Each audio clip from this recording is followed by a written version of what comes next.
પાવાગઢમાં જૈન મંદિરની મૂર્તિઓ ખંડિત થવાને લઈ જૈન સમાજ દ્વારા કલેક્ટર કચેરીએ ધરણા અને વિરોધ પ્રદર્શન કરાયો હતો. જો કે આખરે સરકાર અને ગૃહમંત્રીએ વિશ્વાસ આપતા જૈન સમાજને ધરણા અને વિરોધ પ્રદર્શન બંધ કર્યા હતા.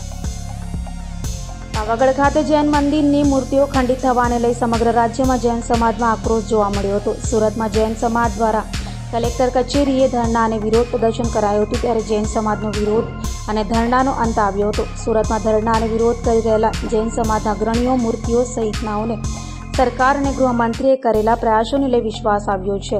ત્યારે જૈન સમાજના અગ્રણીઓનું પ્રતિનિધિ મંડળ ગાંધીનગર ખાતે મળનાર મિટિંગમાં ભાગ લેવા રવાના થયું હતું અને મિટિંગમાં સુખદ અંત આવશે તેવી આશાયી વિરોધનો અંત આવ્યો છે અને હવેથી જૈન સમાજ પ્રભુની આરાધના કરાશે, બીજું કોઈ આંદોલન કરશે નહીં તેમ જણાવાયું હતું. જૈન સમાજની લાગણી હજી પણ એક આશાની મીટ બાંધીને બેઠી છે. શાસકો પર, પ્રશાસન પર અમને વિશ્વાસ છે. સારી સીટ ઉપર સારા માણસો બેઠા છે. ગૃહમંત્રીશ્રી પણ ખૂબ જ પ્રયાસ કરી રહ્યા છે, લાગણીપૂર્વક પ્રયાસ કરી રહ્યા છે અને એમના પ્રયાસો જલ્દીથી સંપૂર્ણ સફળતાને આંબી શકે એવી આશા આજે અમે રાખીને બેઠા છીએ. આવતીકાલે સવારે અહીંયાથી પ્રતિનિધિ મંડળ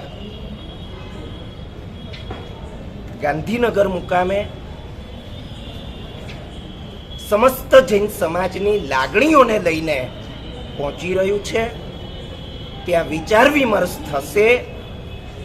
જે ઘટના ઘટી છે એનું બધાને દુઃખ છે અને એક સારામાં સારો નિવેડો આવતીકાલના દિવસે આવે. જૈન સમાજ એની જે માંગણીઓ છે, માંગણીઓ સંતોષાય, એને ન્યાય જોઈએ છે, ન્યાય મળે અને આવતીકાલનો દિવસ એક સુખદ સમાધાન એને સાથે લઈને ઉગે એવી ખૂબ જ અંતરની મનોકામનાઓ, અંતરની અભ્યર્થનાઓ એની સાથે આજનો અમારો દિવસ આ પૂરો થવા જઈ રહ્યો છે.